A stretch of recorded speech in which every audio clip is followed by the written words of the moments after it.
Hello and welcome back to Generation Cult, a podcast about people who grew up in those controversial groups, also known as cults, and what happened to them after they left. I'm Deanna, and today I'll be speaking with Brenda, whose parents brought her into a Toronto-based spiritual group called Students of Light. Its teachings were rooted in work by the Swiss psychiatrist Carl Jung, as well as teachings from H.P. Blavatsky, who is the woman who started the Theosophical Society, although this group wasn't associated with that. As a child, she was put into the care of and subjected to some pretty terrible abuse by the group's leader, who then left. Her parents remained members of a related satellite group, and she eventually left the group and her parents. She did pursue legal action against the abusive leader of Students of Light. He was even arrested in California, but things kind of fell apart, and we're going to talk about all of that. Hi, Brenda. Thank you for being here. Oh, it's nice to be here, and thank you for having me and having me share my story with you. I'm happy to do that. Thank you for being willing to talk about it. So I definitely want to get into the details about the group and your parents and what happened, but I wanted to start off by talking about the leader of this former Students of Light and the legal action that was taken. So he was actually arrested somewhat recently. Yes, that's correct. He was arrested. He had been living at this point in Amsterdam, and I had seen through his website that he would be in the US giving a seminar in Santa Cruz. And I notified police about that. And so they arranged with the Crown to have him arrested and extradited. What were the charges that he was brought in on in regards to your case? He was charged with rape and indecent assault of a minor. And then he just went free on a technicality, basically. Basically, a technicality, yes, he went free. And after that occurrence, I was told that he would be released. And so I just decided, well, okay, I have to move forward in life. Unbeknownst to me, there was an investigation that was taking place with the warrant officer constable that was managing my case file, because there was a lot of difficulties with me getting him to move forward. And so they investigated basically his mismanagement, his deficient, as they put it, his deficient management of my criminal case. And January 27th, 2025, there's a 5-day trial set for these charges, and I'll be called as a witness. So we will see what happens with that. They've told me that I will also be allowed to make a victim impact statement, because it was a very painful time. I had originally filed a complaint in 1997, but that didn't really go anywhere. There was no real investigation done. And then in 2017, the constable, he said he was doing an audit of old files and said that he found the perpetrator, my perpetrator's website, and he was still peddling the same new age rhetoric on his website and had followers worldwide, and asked if I wanted to move forward with my case. And I said, yes, absolutely. But then he didn't do anything with it. He just sat. And no matter my pressing, my calling, he just refused to move on it until finally 2 years later, I got his sergeant involved, and it still lagged after that. So I felt a little bit like I was being gaslit all the time, almost like a catfish feeling. Yeah. Every time I would contact him, he was making these promises, but then he would never do anything with it, and making these grandiose claims and promises that nothing came to fruition. Because I had pushed and pushed and pushed, I think that the detective on my case, separate from the warrants officer who was being charged, was really concerned about what had happened beforehand. So he reached out to you about your case, and then the whole time basically didn't really work on it. Yes. And we can't figure out why he did that. Every time I would contact him by email or phone, he would never return my calls. And he kept saying, well, I'm very busy. I don't have time. And part of the concern with the investigation against him was that he was also moonlighting. So the fact that he opened my case up at all, we don't know why. None of it made sense. We can't figure out if it was just a curiosity on his part and then decided, oh, this seems like too big and complicated a case involving so many layers with a cult group and the extradition portion of it. But because I was so determined to move this forward in 97, when I first made my complaint, I was so disheartened because they said, yes, we're going to arrest him. We're going to look into this and investigate it. but then they just dropped it. And so for 2 years, I tried to get them to move forward and look into everything. But unfortunately, the same thing, they just never returned my calls. So I wasn't going to let that happen this time. Now in my 50s, I was determined. And so he couldn't quite shake me, I guess. So basically, this police officer opened your case. It didn't really move anywhere. Hmm. This leader, Donald Colmar. Donald Colmar. Yeah. Okay, so Colmar, who is this former leader of Students of Light, he was actually arrested, but so much time had gone by that he ended up being able to go free. So what you have coming up now in January is a hearing against this police officer for, was it negligent behavior? Yeah, deficient management of my criminal case. And he's being charged with 1 count of neglect of duty and 2 counts of dishonorable conduct. I'm so sorry that that happened. I can't even imagine going through the disappointment of going through a litigation and then having this person get off, and then now you're having to go back and speak regarding this police officer. It was difficult because in 2017, I had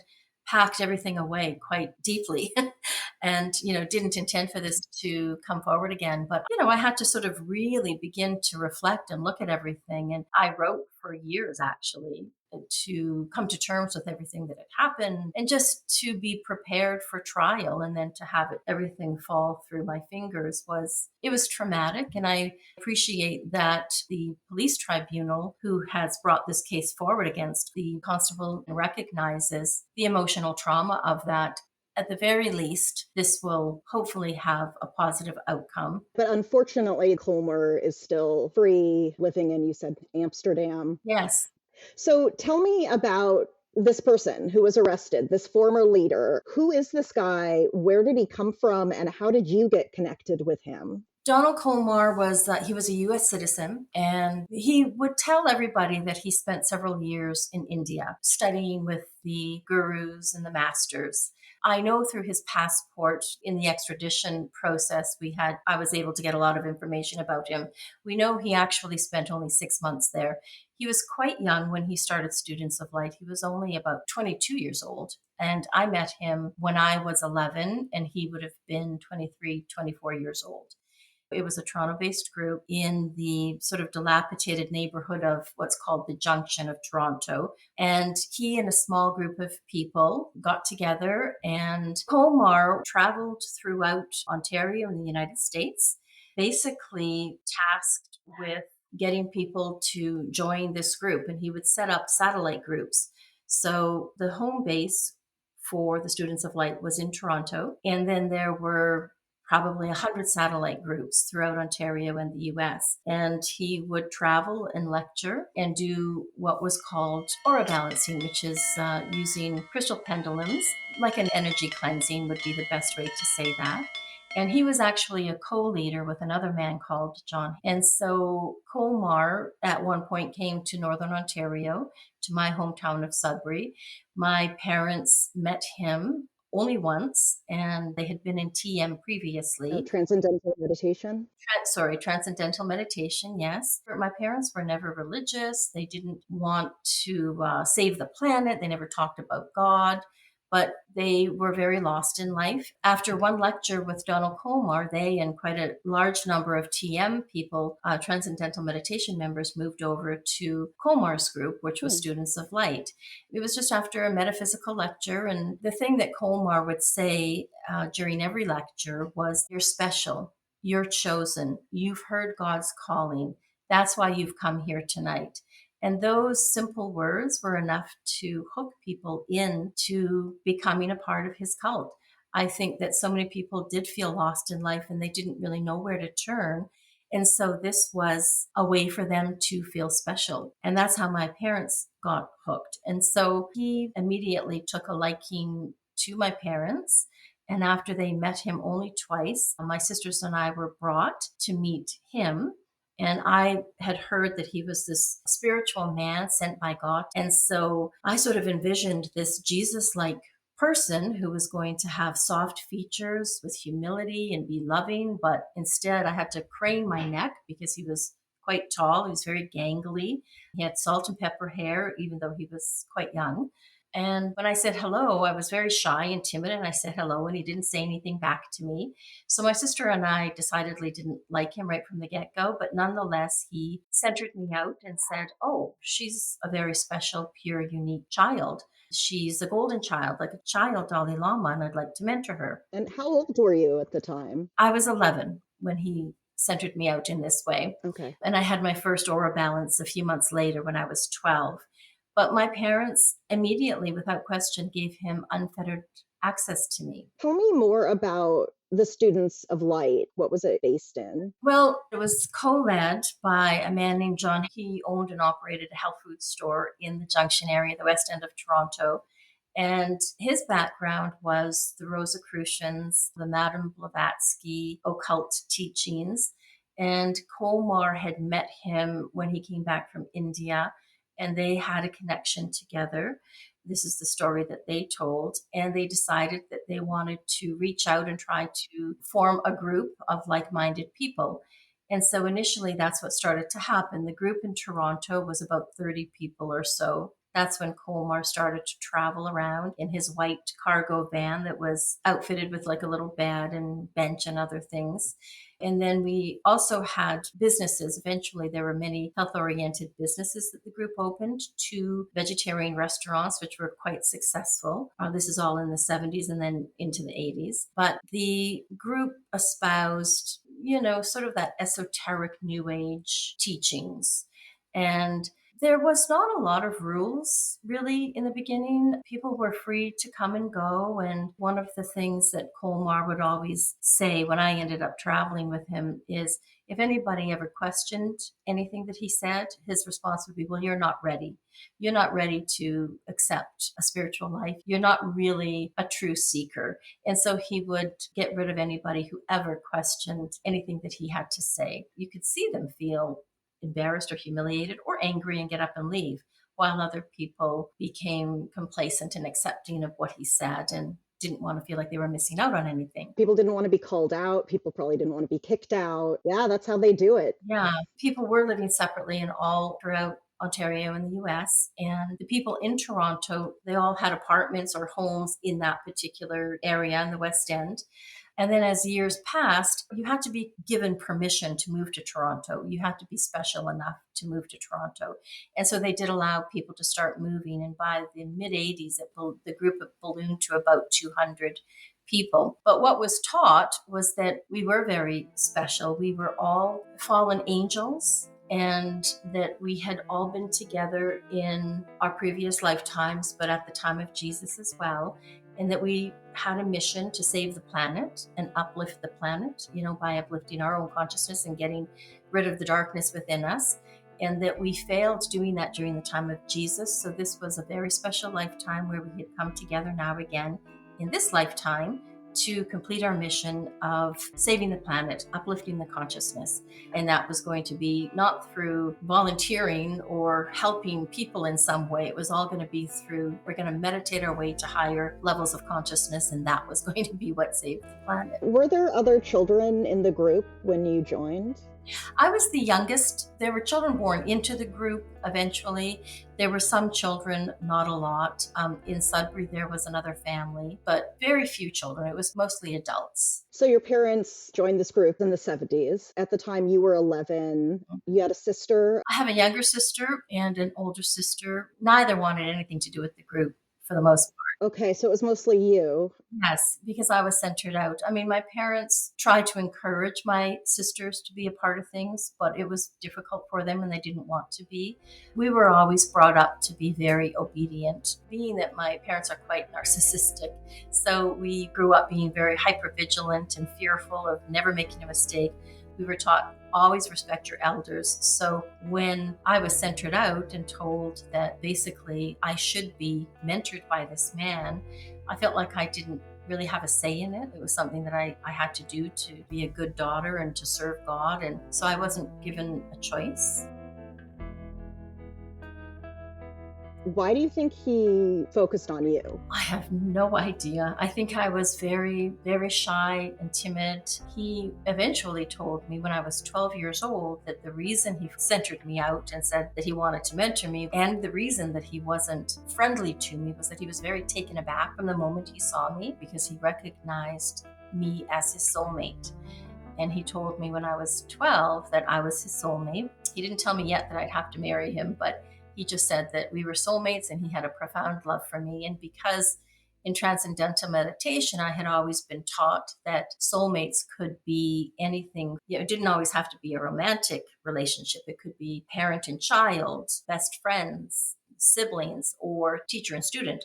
So I told myself that, oh, he must mean the latter and that it's a brotherly love that he feels for me. And so I left it at that.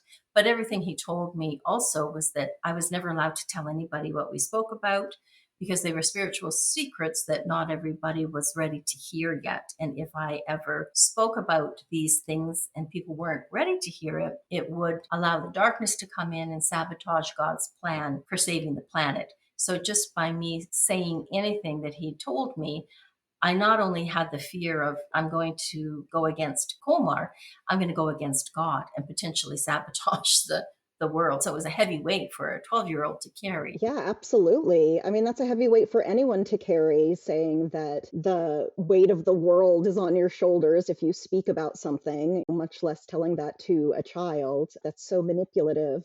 Yeah.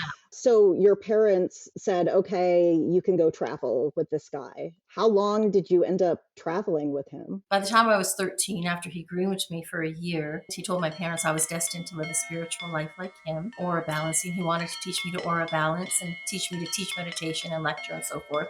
So by 13, he said that it was really important I start traveling. And I said to my mom, alone? I don't want to travel alone. I was terrified. And she said, well, don't you know who he is? You can't say no. And so from the age of 13, I was sent to travel with him every school holiday. And they were extended holidays where I would miss school on either end of the holiday and virtually every weekend until I was almost 17 years old.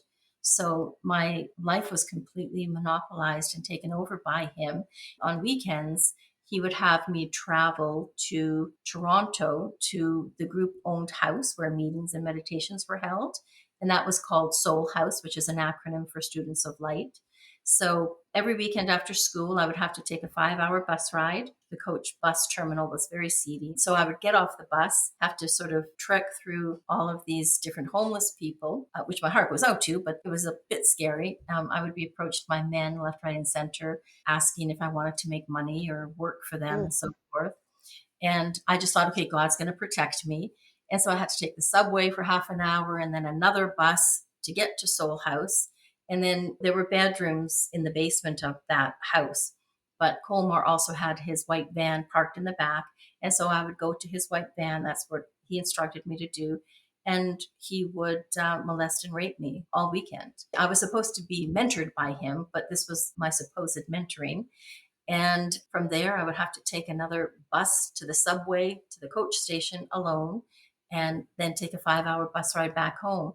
I had no time for homework. He said you should be able to do that on the bus rides to and from. And there was no time on a dark bus. It was bumpy. You couldn't do homework or study. So then I would get home. I shared a bedroom and a bed with my sister. And so I would be on the floor trying not to disturb her, trying to catch up with homework. It would be by that time 3 o'clock sometimes. And then he would force me, he had many rules for me, but one of them was that I had to meditate during the holy hour. So whether I was awake or not, I had to wake myself up to meditate from 3 to 4. And my sister would beg me, please, he'll never know. I said, no, he will know. He's told me that he can read my thoughts. He knows exactly what I'm going to do. And if I disobey him, that it's disobeying God. So my traveling with him was going to Soul House, which was exhausting after year after year after year. Then I would also travel with him to do aura balances, and he introduced me to everybody as his 18-year-old friend that he was mentoring. even though you were 13. Even though I was 13, yes, I wasn't even in high school yet. So I had the pressure of lying. Oh, yes, I've graduated high school and I had to appear and behave like this woman I had no worldly experience. I was from a small town, Sudbury, Ontario. Yeah. Yeah, he knew people would ask questions. I was gonna ask, what did people think of him taking this 13, 14, 15-year-old all over? So he's just telling people that you're 18. Yeah, and he said that the reason he did that, and he told my parents that he lied about my age too. He said, "Well, she's ready to aura balance now, and people won't take her seriously unless she's older. So we're going to say that she's 18." He told my parents that he would rent a hotel room for me, but he never did. He made me sleep with him in his van, or he rented hotel rooms all the time. I missed out on so much time with my family. It was devastating to me. I was very shy and timid as a child, and I really loved being home. Whether your family is toxic or good or bad, as a child, that is your foundation. Yeah. At the time, I loved my family, and I missed them dearly. So it was devastating. Sounds like you were basically taken prisoner in some way by this man who not only had control over you when you were there, but also when you were outside of his company. Yes, for sure. I felt like I was kidnapped in plain sight. And I had this silent scream inside of me all of the time that I just wanted someone to hear, but I was too afraid to say anything to anybody.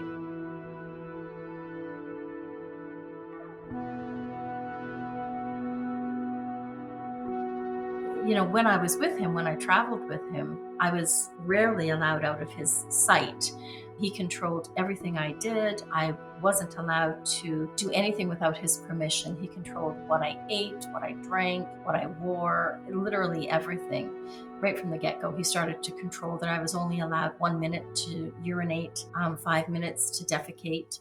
And then he would walk in and sit on the bathtub beside me as I'm trying to, I'm a 13-year-old kid, Oh, that's and terrible. he's sitting there watching me and then hurrying me up, yelling at me. That led into, well, you're having issues with your stomach, so we're going to have to start giving you enemas once a week. And he started giving me enemas once a week, which, Oh my God. not to give too much detail, but Yeah. sure everyone knows what that is. And I would be on the verge of throwing up and crying because it was so painful. It just caused so much pain for me. So the degradation and humiliation that I felt was agonizing. The bathroom was one rule. I had to fast at home. I had to fast once a week at least on a Thursday is the day designated for me.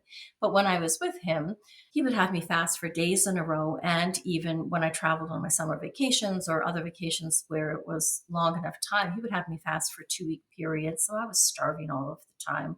He would disallow me from drinking anything for 24-hour periods, insisting that I had to learn and train how to become an Eritrean. I wasn't allowed to brush my hair more than once a day and only 10 strokes. The soap that I used, I could only use one type of soap. I had very long, thick hair. And I wasn't allowed to use conditioner because there were chemicals in it. So he had purchased me this terrible Castile soap that was really harsh.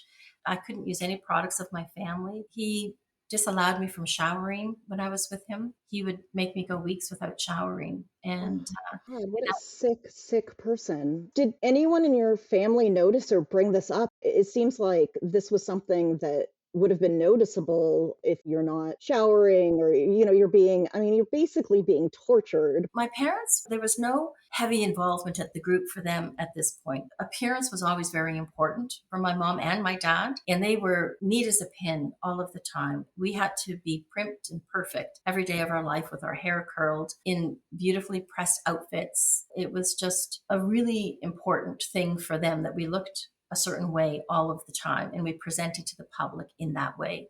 And so when I started coming home, my parents were just living their normal lives. They were going to work, they were going out to eat, going to shows. My two sisters were living a normal life, had boyfriends. So when I would come home from traveling, my sister, she looked at me and said, "Brenda, why is your hair so greasy? Oh my God, what's going on? You smell of BO. What is the matter?" Yeah. I was so humiliated and embarrassed. But again, you feel like you have to protect, you're not allowed to say anything. You're not allowed to divulge any information. So I would just always say, "Oh, there just wasn't time." Mm. And in front of me, several times, my sister Bobby said, "Mom, what the hell is going on? She's not showering. Something's wrong." Yeah. And so when my mom would say, "Well, go upstairs and take a shower." And of course I would, but I had just gotten home. So, yes, I was desperate to shower, but they never intervened. They never asked a question. In fact, within a couple of years of me traveling with him, Colmar started to become far more arrogant and belligerent and rude to people. It was like he couldn't quite hold together this peaceful, higher echelon being that he was trying to present to everybody. And these other parts of him, the cracks started to come through. And so many times he was very rude to my mom at home. And she would come to me and say, "You've got to tell him to stop being so rude to me." And I would say, "I know, he treats me like that too." I would try to say something. And she would get outright angry with me for not defending her and protecting her, which was something that before Colmar and after Colmar was something she sort of needed from her children. I'm a mom. I can't imagine allowing a child to go off with this person, especially if they're coming back in that state. Well, what was very disheartening for me too was that there were hints that I was giving my parents, even though I couldn't come right out and say anything. And I admonished myself for years, feeling like, what is wrong with me? Just say something. But I could not push the words out of my mouth. And so I blamed myself for allowing the abuse to continue. But there was one point that I was doing homework, watching TV, that when I was at home, and my dad was upset with me for not doing the dishes right away. And I said, there was 5 minutes left of the show. I said, "It's just 5 more minutes." He was not a violent man to us, a smack on the butt when we were little a few times. But all of a sudden, I was 13. He raged into the living room. He grabbed my ear violently and pulled me by my ear, which is something he'd never done, and said, "Get your ass in the kitchen and do these dishes."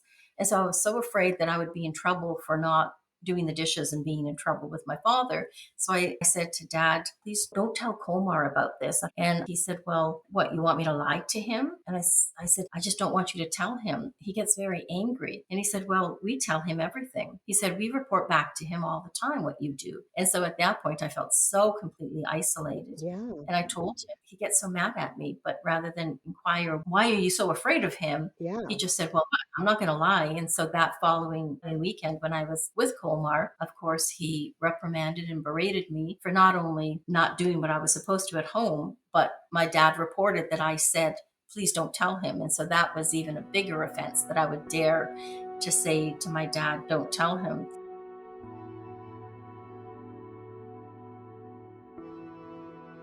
The sexual abuse and rape was horrific, but worse than that, in many ways, because it seemed longer lasting and the scars seemed deeper, was the emotional and mental abuse. He was so controlling that it was almost ritualistic with him, because before every sexual assault, he would berate me. He would yell and scream at me and demean me. Well, it's all meant to intimidate you and put you in your place and make sure that you are obedient. And people like that tend to focus in on children who might not have parents that are going to protect them. It doesn't sound like your parents were that focused on your well-being, and I'm sure he saw that and used that as an opportunity. I'm so sorry that not only was this happening to you without any intervention, but it sounds like your parents supported your involvement with this person and the things that happened. It's taken a lot of years to come to terms with what happened. And with Colmar being arrested in 2017, it allowed me to really dissect what did happen, and helped me to take off my rose colored glasses, where until that point, I never blamed my parents. I only saw that, they had their own trauma, and I understood why they joined the group. Even though my mom has said, I'm so sorry for what happened. "I'm so sorry, we were so stupid. I don't know how we let that happen." But she's also said, "If I could remember what you're talking about, I could apologize. But I don't remember it, so I can't apologize for that." Yeah, that's just trying to wriggle out of it.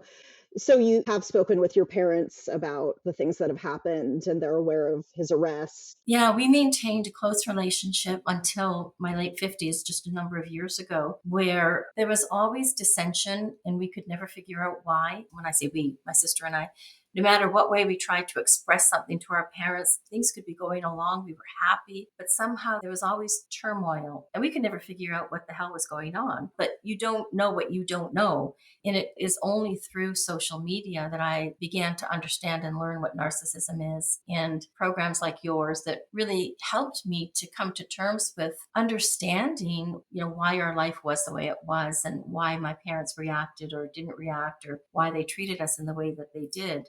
when Colmar was arrested, we were still a so-called close-knit family. Oh. But their reaction was so, there's no other word to it but to say cruel. They didn't ask any questions. They didn't say, oh my gosh, we're here for you. What happened to you? They still don't know the details of what happened. You now know 1,000-fold to what they know. They were going to be called as witnesses. So I had to remain connected with them in some way. Mm. When the case was dismissed, I was able to view their witness statements. And I was so horrified by what they said and what they didn't say, how much they didn't remember or support me, that at that point I said, enough is enough. And that's when I removed myself from them. And I always say I never joined a cult. I had to escape from 3, though. And the cult of my family was the last cult that I left. Yeah, I am glad to hear that you're no longer in contact. That does sound very toxic. Mhm. I'm really sorry about that. Were you able to get any counseling or process all of this that happened?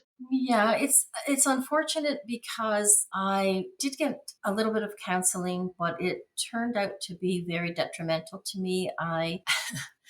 I think that I was very confused with some of the things that I was being told. For example, it's taken me the last year to come to terms with, oh, I was being led down a path that was really harmful for me. But even just the people in the group who were very cruel, they were very jealous of the relationship I didn't want with Colmar, but they would say very cruel things like, I hate you. You've attacked me and abused me in previous lifetimes. It was harmful and hurtful to be in their presence.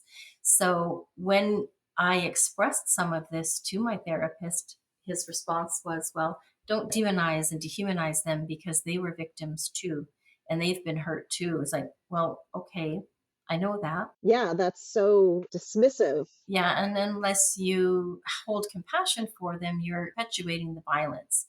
Well, I'm just trying to share my story. And so having my abuse demeaned again, I felt like I was being demeaned. My abuse was being whitewashed. It was compared to what other people have gone through and saying, if you only knew what other people went through. So it was really harmful for me, the care I did get. And what pulled me through was programs like yours and the like, Mm. to be able to go to other people and hear their stories and hear perhaps how they were helped in therapy or have therapists who are online.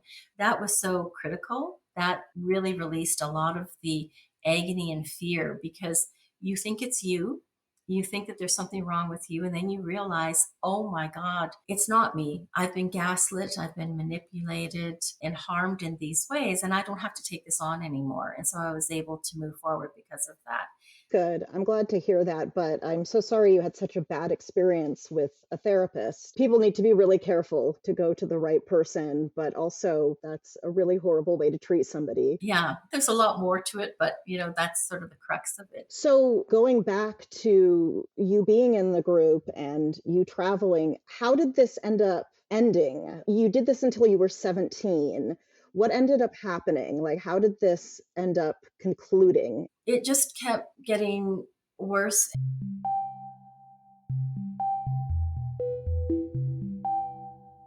He had purchased a uniform for me to wear, and I was only allowed to wear that for 2 years. This dowdy senior citizen's outfit that he got. And Oh, on my 16th birthday, we all went out to a restaurant to Colmar and my family, and everyone was dressed to a T. And there I was in my dowdy little uniform with my stringy hair unbrushed.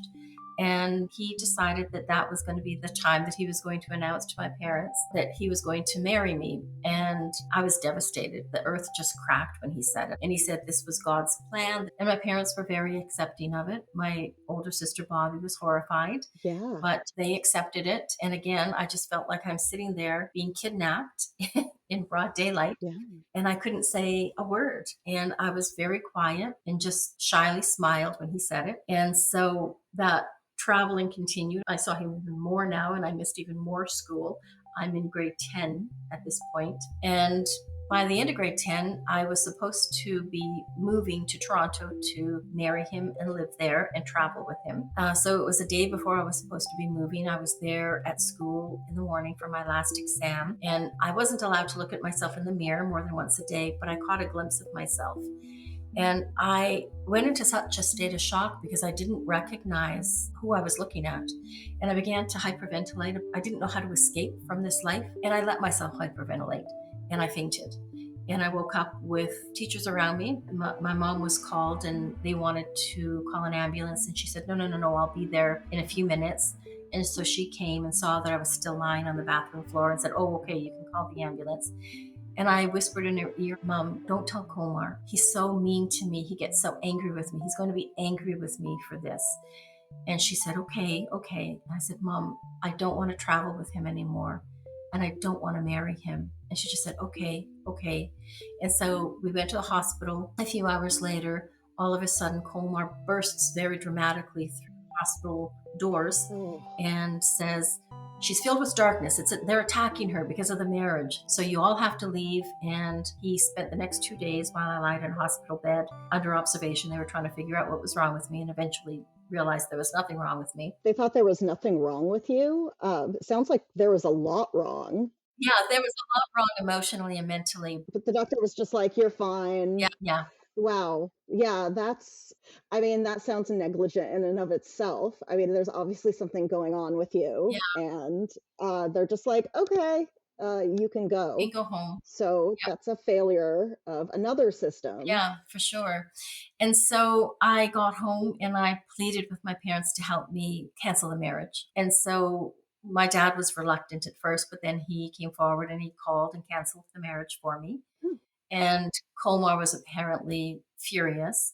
2 weeks later, Colmar and John, both co-leaders, were coming to Northern Ontario again to do aura balances and lectures. And my mom said, we are still a part of this group. You're going to have to face Colmar some point. So I want you to come with me to partake in the aura balances and so forth. What is aura balancing? It was like an energy cleansing. A person would lie on the table and they would take crystal pendulums and amethyst pendulums, hold it over the person, and you would clear the energy with the crystals spinning. And then you would tune into the person and help them release emotional or mental blocks. People used to say that they felt amazing afterwards and that they felt healed in so many ways. Going back to the marriage and my fainting, so it was canceled, but my mom wanted me to go meet with John and Dawn and sit in on balances. And Colmar took me aside and I was terrified. And he said, I wanted to apologize for being so hard on you. And I was not an angry person, but the rage that I felt that came up in me I was not yet 17 years old, but the rage that came up in me that I had to suppress, I thought, how dare you say that you were hard on me? And everything just went white. I couldn't see him anymore. I couldn't really hear him. It was like I was underwater. And all of a sudden, he was ushering me into where other people were in public. And he put his arm around me and he made a public announcement that the marriage was back on. Oh no. I had no idea what he had said to me. And so on our way home, my mom was a little upset and she said, after we canceled everything, you're marrying him again? What's going on with you? I said, Mom, I didn't agree to this. I don't know what he's talking about. Please help me. Well, she was upset with me, but she did go home and say, Bob, my father, we have to cancel the marriage again. He was furious and said to me, no, you've made your bed, you can sleep in it. Oh. I don't know what bed I made as a child. No, none of this was your fault at all. How awful. Yeah, but she actually said, Bob, if you don't help cancel the marriage, I'm going to leave you. So she really knew that I was in trouble. This was one of the only times she's really ever come forward for me in life. But she did say, we have to cancel this marriage. And so he ultimately did. And shortly after that, Komar was very angry, very upset about the marriage. He had also, for a while, there was dissension between the two co-leaders. And so he decided to leave the group. He did try to get members to leave with him, but none did. They all stayed in the Students of Light. And so he left. He went back home to Buffalo for a little while and started a new group. And then eventually by the 90s, moved to Amsterdam, and his followers, they're international at this point.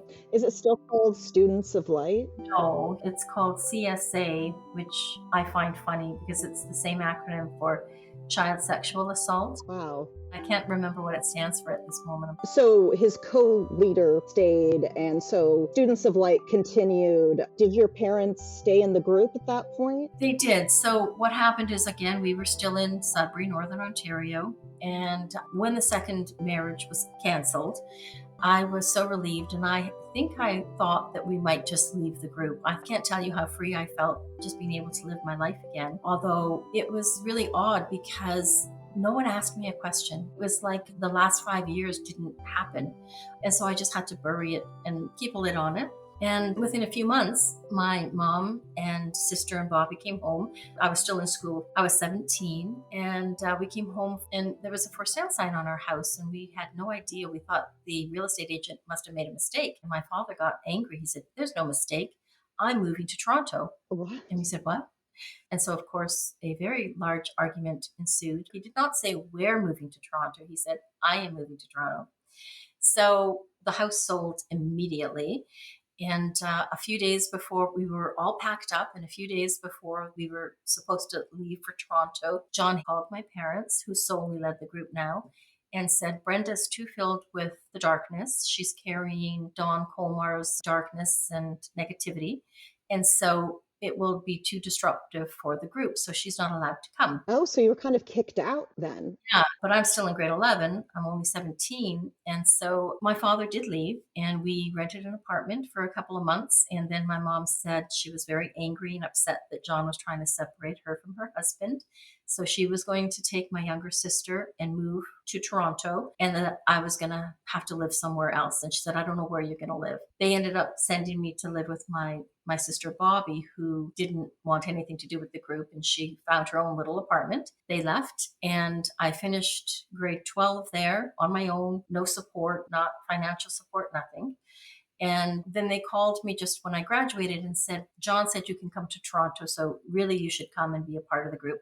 I didn't want to be a part of the group. I wanted to be with my family. So I moved to be with my family. I moved into their apartment only for a few months because they then told me that I should be very ashamed of myself and humiliated. For what? Then I thought that I could live with them. Oh, I should have, in grade 12, arranged for first and last month's rent and got my own apartment. When I didn't own a wooden spoon, yeah. I had no money for food, let alone to Yeah. set up an apartment. No, that's insane. So I was in the group, and after a few years, just a little bit of my abuse came out. I was able to divulge a couple of things, and I had considered going to the police, but John dissuaded me because he said it would be too disruptive. It would destroy the group. It would allow the darkness to come in, and there would be too much negative attention. And so you can't go to the Well, police. of course. Of course they don't want you to go to the Yeah, police. I mean, they would start looking at everyone in the group. Hopefully, exactly. they would. So, Yeah. yeah, of course he would say no. Yeah. They all told me that the abuse was your fault. Oh, God. It was your karma because you abused Kolmar in previous lifetimes. But you abused him far worse than he ever abused you because you were like the sirens, the mermaids. You're an enchantress, and you drew him to you. And then you drew this darkness out of him. So he was angry and violent and abusive to you because you drew it out of him because you're such an enchantress. Oh, come on. And that I was such a demented person. My soul was so demented that I loved and enjoyed and got off on the abuse, with me canceling the marriages and being so demented and dark. He lost his chance to come to the light in this lifetime. Wow. They just didn't want you to talk. No. And so we stayed in the group as a family. In some regards, it was very controlling. They would tell you who you should and shouldn't be with romantically, who you should date or marry. They would go to John for absolutely everything. But there was a lot of ugliness in the group. There was a lot of dissension and competition Mhm. and people reporting on other people. People were lost, and they felt like, "Oh my God, we're so special." It was that so special. We're the superheroes of the universe type thing. And that's why they stayed. And that's why my parents stayed. But I was told that I had to be with a particular person who was very cruel to me. And I said no to it. And I started going out with another man that was in the core group with John. And that was a big no no. We were in trouble all of the time. And I thought, this is crazy. This life is insane. I had it by that point. And I said to this man, I said, "Let's just leave the group." We ended up getting married and tried to stay in the group, but people started to shun us. But we decided to leave the group, and my family wanted to leave as well. And so by 1990, we all left. And my marriage was short lived. And so I was able to to leave that marriage. And 6 years after leaving the group is when I finally made my first report to police in 1997 as I tried to pull my life together. What made you take that step? Did you have a different perspective on what happened to you, or had you talked to some people and they'd said, "Hey, that sounds terrible and illegal. You should say something." Believe it or not, I was working, I had an office job, and there was a busy diner where everyone would just sit together because it was so busy. So you would share booths with people. And there was this lawyer fella that we would always chat during lunch hour. And there was some news about sexual assaults and how prevalent it was. And he started just having a conversation about that. It was just a normal conversation. And he looked at me midway through and he said, I'm just observing how you're reacting to some of the things I'm saying. He said, do you mind me asking something? I said, no, go ahead. He said, have you ever been sexually assaulted? He could just see it in my reaction. He could No. read it. And I chuckled and I said, oh, well, yeah. And I kept chuckling. And he said, do you know one of the biggest things that people do when they've been assaulted, but they haven't dealt with it yet? And he said, is that chuckle? You're chuckling and you're laughing. And I've noticed that now when I listen to other people talk about it who it's new for them to be sharing. There's this chuckle that happens. Mhm. And he said, if you were sexually abused, have you gone to the police? I said, oh gosh, no. I never thought of it. It's been a long time. And he encouraged me and he said, you need to go to the police. Again, I was a stranger for the most part, someone I saw a few times at lunch. He said, you really need to go to the police. And then I thought about it. And that was the reason. That was the push I needed. Well, I'm glad he said something. Mhm. And at this point, where were you in your life? Had you gone to college? Had you started a career? No, Where did you go after all of this? I would have loved to have gone back to school, but it wasn't financially feasible for me because when I left the group, I didn't have a penny to my name. At that point, I was married and I was 29.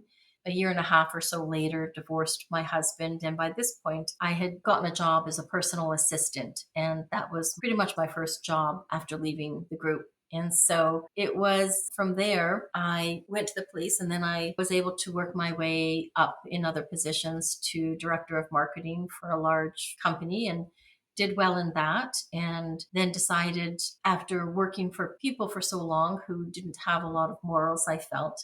My sister and I decided to go into business together, and we've been doing that for quite a number of years now. And have found peace in our life away from family and people who just bring constant dissension in. So we're living a fairly peaceful life at this point outside of all the hullabaloo with the The legal stuff.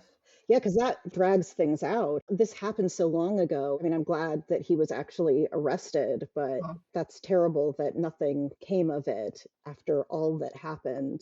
I'm glad that your life is peaceful now. mhm. How do you feel about having to go back to court, even if it isn't to face, this abuser, it's to face this police officer? I feel okay, but it's difficult because it's dealing with someone who really mistreated me, this constable. And so it's bringing up some emotions and I'm nervous. But if there is any positivity that comes to it, it will be for me to be able to finally reclaim my voice. I feel like I've been really shut down because every avenue I've tried to take to find some level of justice, I just feel like it's been shut down. It was shut down in 97 when I first went to the police. Again in 2017, dealing with this officer, he just kept shutting me down. He was so demeaning. And in the process, I was very mistreated by the assistant crown counsel in my case, I think because there was an affiliation with a cult group.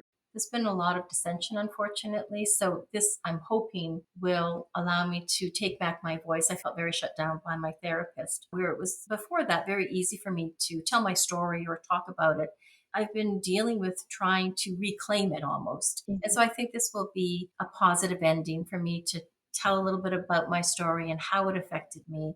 And maybe there will be a little bit of justice in that way. So Yeah. Well, I'm glad you did decide to tell your story. And what made you want to start talking again? I think it goes back to what has helped me over the last few years. And that was being able to connect with other survivors who have gone through similar circumstances. And it was validating for me to hear their story and to hear that, oh my God, I really was abused because you don't even know Mhm. how bad it was but to really recognize, oh my gosh, there was nothing more or better or differently that I could have done that would have changed the circumstances. These things were done to me, Yes. and that I'm allowed to take time to heal. I'm allowed to be able to speak up for the first time, like I should have been able to do with a therapist. I'm allowed to say these things. And so hearing other people share their story, hearing your perspective and others' perspective of what has happened really helped me to understand what happened to me. And so if my story in any way can help anybody else, that would be my goal and why I would want to come forward. Thank you. Thank you for talking to me about this. And I think it will be helpful for other people. I really appreciate the opportunity. Thank you.